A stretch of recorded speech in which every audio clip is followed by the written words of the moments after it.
नमस्कार दोस्तों, Pearl Academy के यूट्यूब चैनल पर आप सभी का तहे दिल से स्वागत करता हूं। Delhi police head constable ministerial का एक पेपर होने वाला है। आज हम उसी का प्रैक्टिस सेट 2 करते हैं। तो हम पेपर स्टार्ट करते हैं। पहला क्वेश्चन देखते हैं। क्वेश्चन नंबर 21 से स्टार्ट है। यहाँ पे मात्रात्मक अभिरुचि। पहला क्वेश्चन करते हैं। यदि एक संख्या 27 1/2% कम करने पर 87 हो जाती है तो वह संख्या होगी।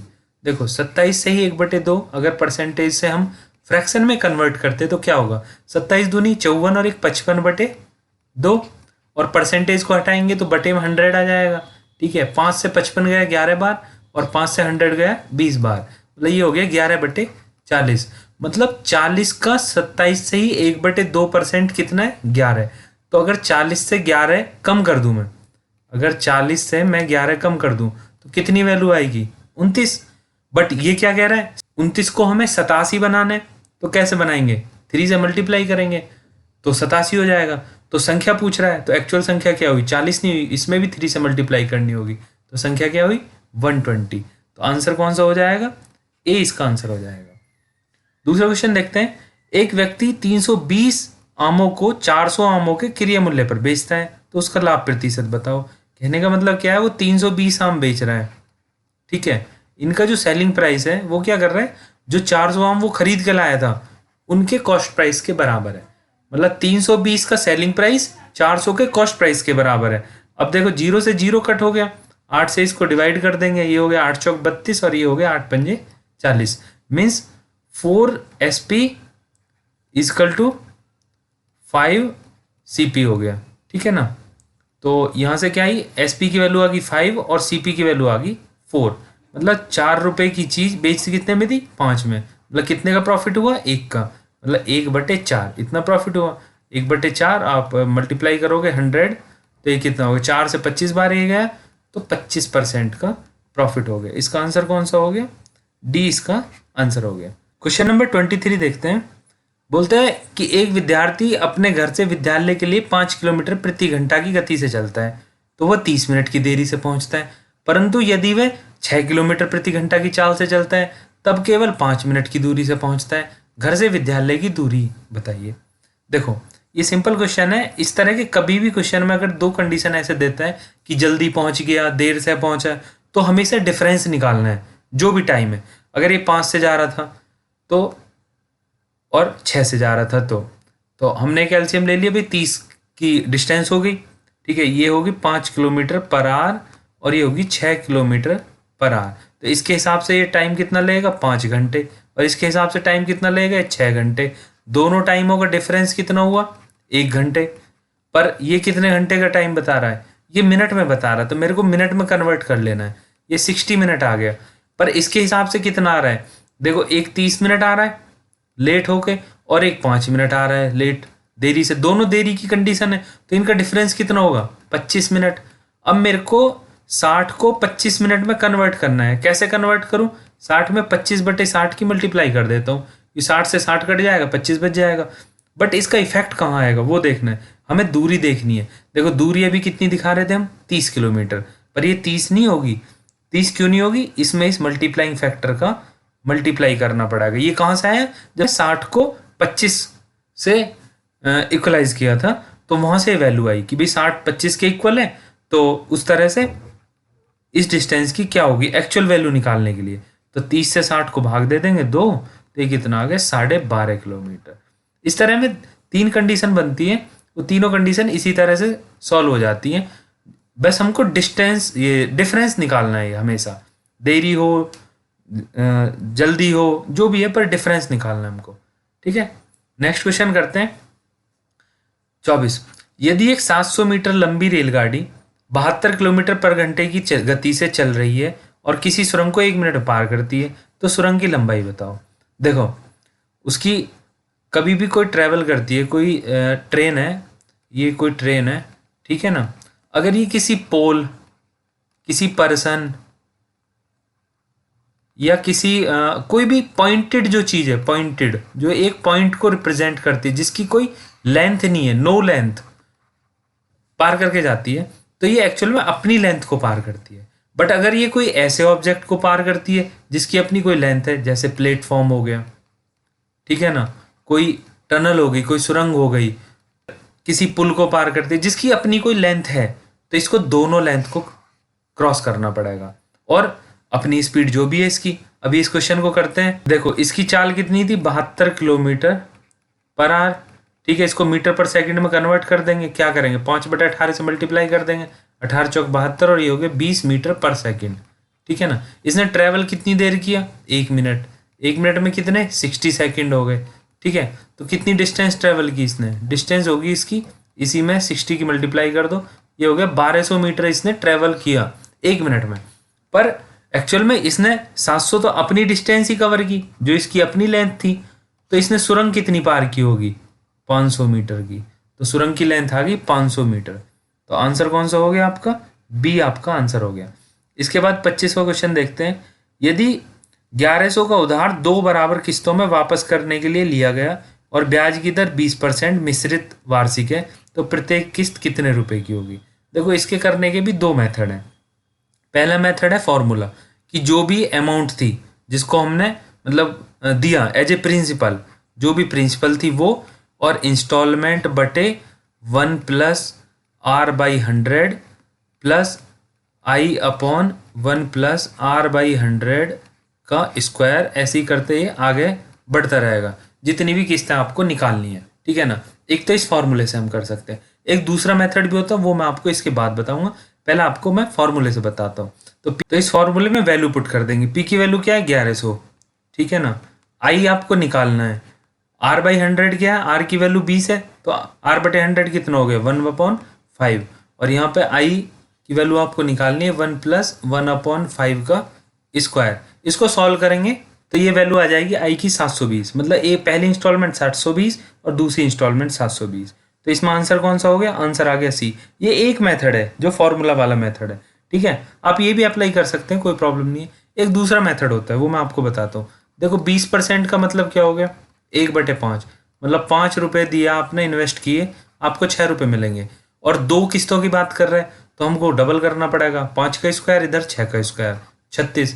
देखो मेरे को 2 किस्त चाहिए, पहली किस्त और दूसरी किस्त, तो दोनों को सेम करना है, कह रहा है ना बराबर किस्त, तो इसमें 6 से मल्टीप्लाई कर लेंगे इन दोनों को इक्वल करने के लिए। ठीक है ना, अगर यहाँ 6 से मल्टीप्लाई करेंगे तो यहाँ भी करेंगे, तो ये क्या हो गया, यहाँ पे आ गए 30 और 25, इधर ये 36 और 36। ठीक है, ये दोनों मिला के कितना हो गया, ये हो गए 55 रुपये। ठीक है ना, देखो यहाँ पे 2 किस्त मिलेंगी मेरे को 36 रुपये की, अगर मैं 55 रुपये इन्वेस्ट करूंगा। ठीक है ना, पर 55 रुपये तो मैंने इन्वेस्ट किए नहीं थे, मैंने कितने किए थे, 1100 रुपये। तो मैंने 1100 रुपये किए थे, तो इसको 1100 में कैसे बना सकता हूँ, 20 से अगर मैं मल्टीप्लाई करूँ, तो अगर ये वैल्यू हमने इक्वलाइज की 1100 से, तो मेरे को 36 भी करना पड़ेगा भाई, किस्त भी 36 नहीं होगी फिर तो 20 की मल्टीप्लाई के बाद ही आएगी, 36 दूनी 72, मतलब किस्त कितने की आ गई, 720। ये भी 720 और ये भी 720, ऐसे भी आप निकाल सकते हो। दोनों मेथड है, दोनों अच्छे हैं, जो आपको सही लगे आप उसको यूज करो। उसके बाद क्वेश्चन 26 देखते हैं। यदि ए से बी का अनुपात बी से ए के अनुपात का 9 गुना है, मतलब A/B करते हैं और इसका 9 गुना क्या है, बी से ए का अनुपात, तो ए और बी का बताओ। देखो ये ए स्क्वायर हो जाएगा और ये नीचे बी स्क्वायर हो जाएगा, ये 9/1 हो जाएगा। ठीक है ना, तो A/B की वैल्यू कितनी आ जाएगी, 3 आ जाएगी। ठीक है ना, 3 कौन सा आंसर, बी इसका आंसर हो गया। ठीक है, सिंपल क्वेश्चन है। 27वां क्वेश्चन देखते हैं। ए और बी किसी कार्य को 18 दिन में करते हैं। ठीक है जी, 18 दिन में करते हैं। बी और सी 24 दिन में करते हैं, और ए और सी 36 दिन में करते हैं। इन तीनों का एलसीएम ले लेते हैं। एलसीएम कितना हो गया, 72, हो गया 18 चौक 72, 24 थी 72, 36 दूनी 72। ठीक है, वो सब एक साथ मिलकर उस कार्य को कितने दिन में करेंगे। ठीक है, देखो ये तीनों की एफिशिएंसी है, बट ये डबल में है ये एफिशिएंसी, मतलब यहाँ पे ए प्लस बी था, यहाँ पे बी प्लस सी था, और यहाँ पे सी प्लस ए था। ठीक है ना, तो इन सबको अगर मैं जोड़ दूं तो ये क्या हो जाएगा, 2 of A plus B plus C. इनकी एफिशिएंसी कितनी आ गई, 4 3 7 तो 9। ठीक है ना, तो ए प्लस बी प्लस सी की एफिशिएंसी कितनी आएगी, 9/2। ठीक है ना, अब इन तीनों को ही मिलकर काम करना, काम कितना है, 72। 72 में 9/2 से भाग कर दो, 2 ऊपर चला जाएगा, 9 8 72 और 8 दूनी 16। 16 दिन में काम खत्म हो जाएगा। तो इसका आंसर क्या आ गया, डी इसका आंसर आ गया। इसके बाद 28वां क्वेश्चन। यदि 2 बसें किसी स्थान के लिए क्रमशः 45 और 60 किलोमीटर प्रति घंटे की गति से चलती हैं और उस यात्रा में दूसरी बस को पहली बस से 5.5 घंटे कम लगे तो यात्रा की दूरी बताओ। देखो जैसा क्वेश्चन मैंने अभी पीछे किया था कि वो स्कूल जाता है इस स्पीड से जाता है तो इतनी लेट हो जाता है, वही सेम चीज़ करनी है। डिफरेंस हमें बता दिया उसने खुद से, हमें निकालने की ज़रूरत नहीं है। उसने खुद ने बोल दिया कि 5.5 घंटे कम लगते हैं, ठीक है ना, उसी हिसाब से हम कर देंगे। देखो ये 45 किलोमीटर पर आवर की स्पीड से जा रही है और ये 60 किलोमीटर पर आवर की। आपको रिलेट करना आना चाहिए, बहुत सारी चीज़ें बहुत जगह लग जाती हैं, ठीक है, बस बशर्ते आपको पता होना चाहिए और आपकी प्रैक्टिस होनी चाहिए, ठीक है ना। तो ये 45 की स्पीड से जा रही है, 60 की स्पीड से जा रही है। इन दोनों का एलसीएम लिया, एलसीएम आ गया 180। ये 4 बार चला गया और ये 3 बार चला गया, ठीक है। ये 4 घंटे और ये 3 घंटे और 180 किलोमीटर। देखो हमारे हिसाब से कितना डिफरेंस आना चाहिए, 1 घंटे का डिफरेंस आना चाहिए। और क्वेश्चन क्या कह रहा, कितने घंटे कम लगे, मतलब डिफरेंस उसके हिसाब से कितना है, 5.5 घंटे का, ठीक है। तो 1 को 5.5 कैसे बनाओ, 5.5 की गुणा कर दो भाई, डायरेक्टली 5.5 बन जाएगा। तो इसका मतलब जो 180 किलोमीटर है ना, वो भी 180 किलोमीटर नहीं होंगे, उसमें भी 5.5 से गुणा करनी पड़ेगी। 5.5 क्या हुआ, 5 दूनी 10 और 11/2। 180 में 11/2 से मल्टीप्लाई किया, ये कितना आ गया 90 और 11 नाम 99, 990 किलोमीटर आए, 180 किलोमीटर नहीं आया। जब हमने क्वेश्चन से रिलेट किया, उसकी एक्चुअल वैल्यू देखी हमने, तो 990 कौन सा होगा, सी इसका आंसर हो जाएगा, ठीक है। इसके बाद 29 क्वेश्चन देखते हैं।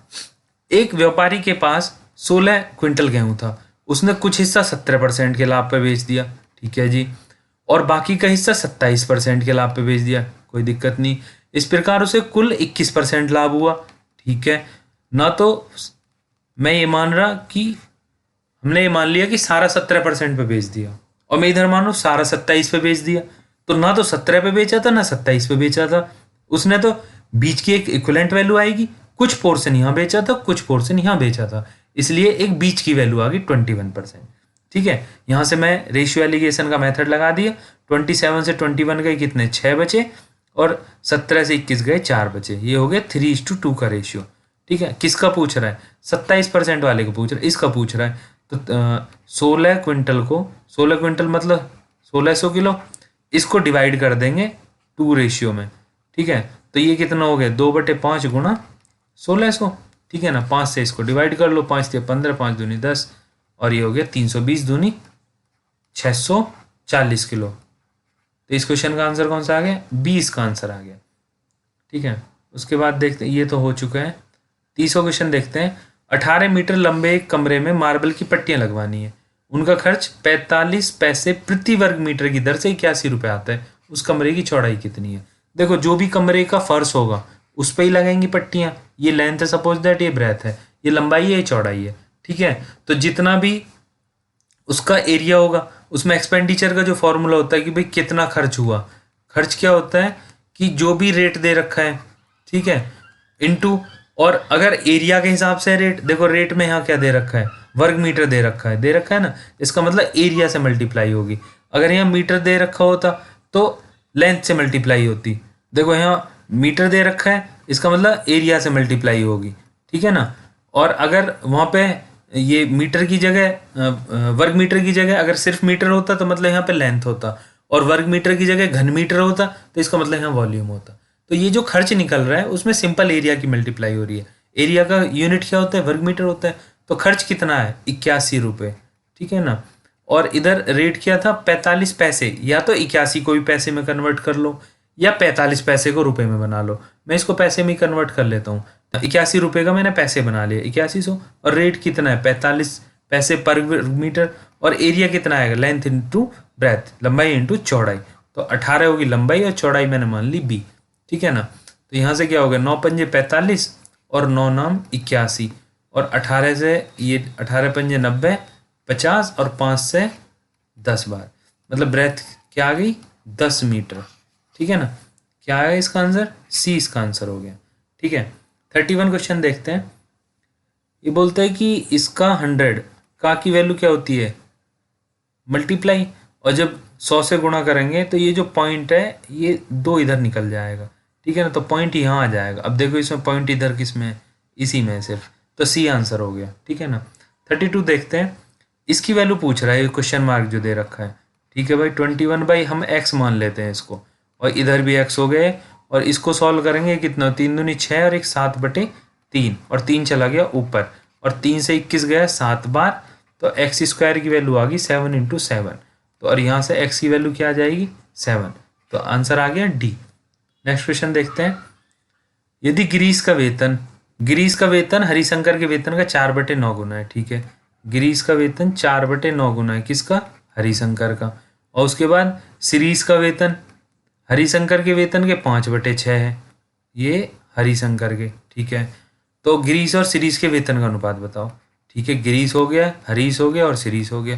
भाई गिरीश का और हरीश का क्या रिलेशन था, इसकी वैल्यू क्या है, गिरीश की 4 आ रही थी और ये 9 इधर चला जाएगा। अगर मैं इसको ऐसे लिखूँ 9g = 4h, तो h की वैल्यू कितनी 9 और g की वैल्यू क्या 4, तो ये 4 हो गए 9 हो गए।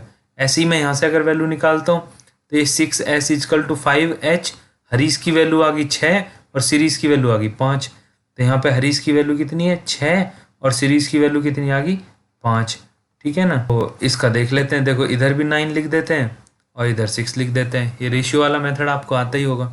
अब इसमें जो कॉमन होता है उसको कट कर लेते हैं। देखो 3 से काट देता हूँ मैं इसको, 2 बार कट गया, ये 3 बार कट गया, ये 3 बार कट गया। तो ये क्या हो गया 4 दूनी 8 और 6 तिया 18 और 5 तिया 15। अभी किसका पूछा है, इसने पूछा है गिरीश का और शिरीष का। गिरीश का कितना 8 है और शिरीष का कितना है 15 है, 8:15। कौन सा, सी इसका आंसर हो जाएगा। क्वेश्चन नंबर 34 करते हैं। 10,000 का 30% का 8%, ठीक है, ये हो गया 10,000।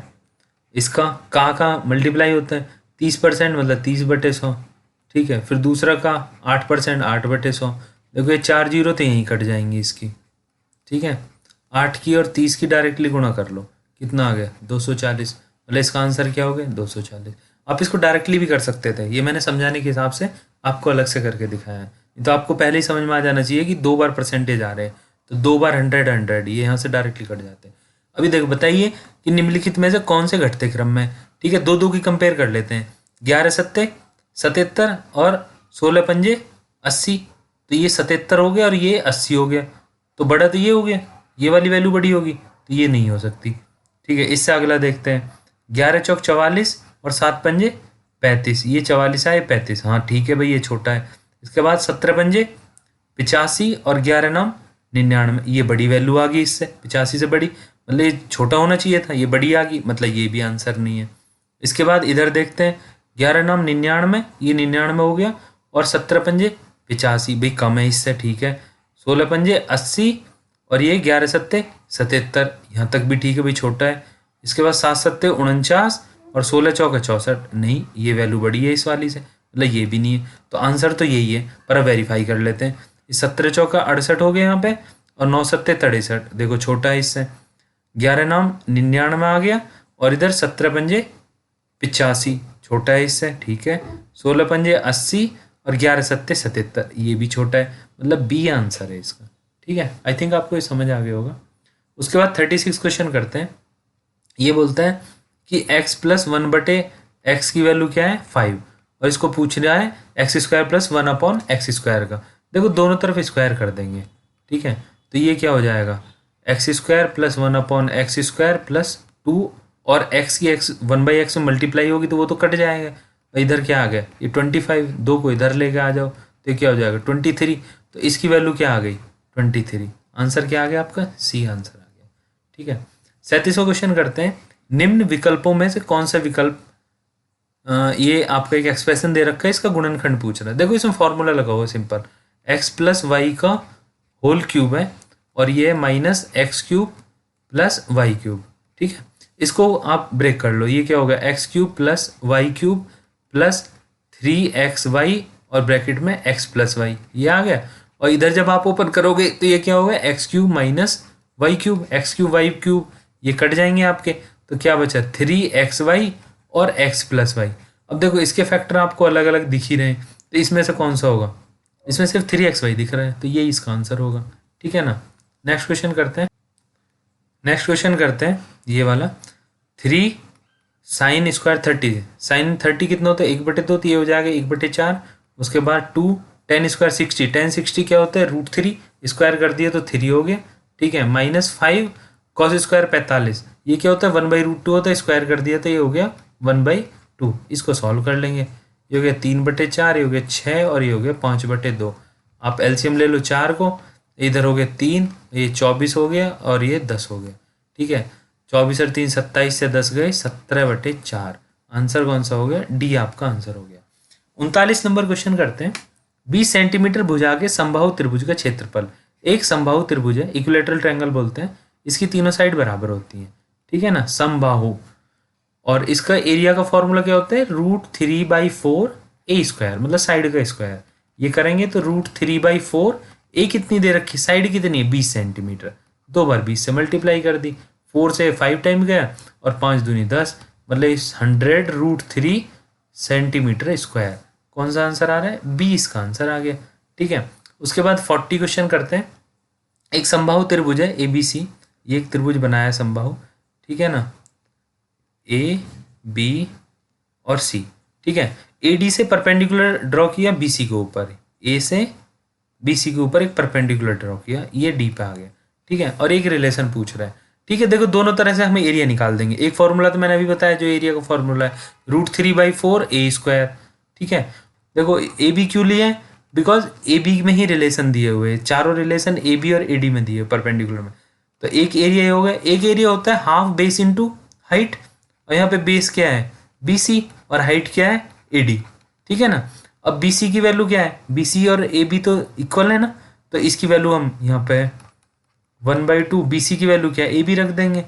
ठीक है, और ये AD हो गया, और इधर √3/4 AB²।